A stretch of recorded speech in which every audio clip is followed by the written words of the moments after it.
isa sa itinuturing na living legend ng biking community sa ating bansa, ang 66 na taong gulang na si Boy Luz, presidente ng samahang Sagitsit.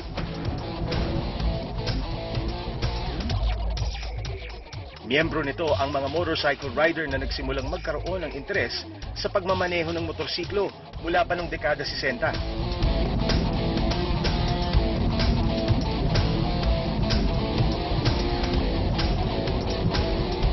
Sa tikas ng kanyang forma habang sakay ng kanyang motorsiklo, minamani na nga ni Boy ang pagmamaneho nito.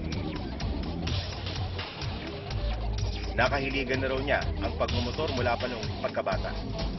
Grade 5 pa nga lang daw siya sa eskwela nang unang magmaniobra ng motorsiklo. Bago napunta kami sa Burnham Park, nakakita ako na scooter na nililis nila. So nagtry ako, nagpaturo ako doon sa isang mga operator doon. Nang magbinata naman, sumali raw siya sa grupong Black Hawk, isang eksklusibong bike club noong 1960s. Ang mga miyembro raw nito, mga may-ari ng primera klaseng BMW bikes na ilan lang ang mayroon noong panahong iyon. Mahilig sila sa drag race noong time na yon. So, mayroong isang mekanikong magaling na member doon, si Elio, kung tawagin, no? Naka BMW 69. So, pinamodified ko rin yung R69 ko sa kanya. Pinandrag race namin sa Pasig. Noong time na yun, sa Ugong. Legal ang drag race noong time na yun. Nag-champion naman kagad ako sa class ko sa 600cc. Hindi nagtagal, nabuwag ang samahan ng Black Hawk. Pero sa kabila nito, nagpatuloy ang kanyang hilig sa pagmamotorsiklo. Minsan daw, inakala nilang magkakaibigan na hinahabol sila sa daan ng pulis agad. Sa pagmamadali, nakagit-kita niya ang isa sa mga kaibigan. Ang insidenteng ito, aksidente namang nagbinyag sa isang bagong samahan, ang Sagitsit. Dinagay namin yung mga motor namin sa tagiliran. Talagang medyo hilo kami, groggy eh. Pipi yung front fender ko. May dumating na matanda. Ayan, Sagitsitan, kasi kayo na Sagitsitan, yan ang nakakuha nyo. Naging Sagitsit yun. Salbahe at maangas.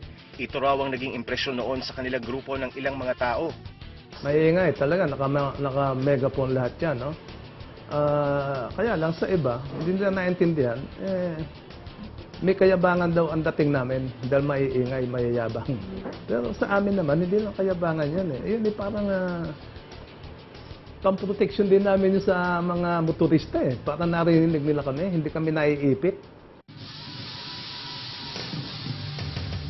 Biro pa ni Boy, sadya raw yata talagang lapitin noon ng mga chicks ang mga tulad nilang biker. Lalo na nung sumasali pa siya sa mga karera at nag-uuwi ng kampyonato. Sa lakas daw ng kanilang karisma, naging palasak ang kasabihang basta motorcycle rider, sweet lover. Noong time ko nangangarera, siyempre medyo marami ako naging kaibigan. Binata pa naman tayo noon, no? Nanonood sila ako sa may karera. Isa nag-aabot-abot din. Kilalang tambayan naman daw noon ng mga biker ang harapan ng Quirino Grandstand sa lungsod ng Maynila. Dito kami na-standby. Minsan nagkakaroon na exhibition dito. Ayan sa luwag ng lugar na yan. Talagang pakinisan doon time na yun. No? Wala nang ginawa ko, hindi magpunas ng motor dito, nakaparada, gano'n. Bawal humawak sa motor noong time na yon. Kasi magkakaroon ng fingerprint. Kung mababalik lang yung dati, mas masaya. Oo. Kasi ngayon, para magkasama-sama kayo, kayong club lang eh. Unlike nung una, lahat ng club nagkakasama-sama. Kung gaano raw kabilis ang pagtakbo ng panahon, siya naman din pagbabagong bihis ng mga modelo ng motorsiklo. Pero sa kabila nito, hindi pa rin kumukupas ang interes ng maraming Pilipino dahil patuloy silang umaangkas sa daloy ng pagbabago.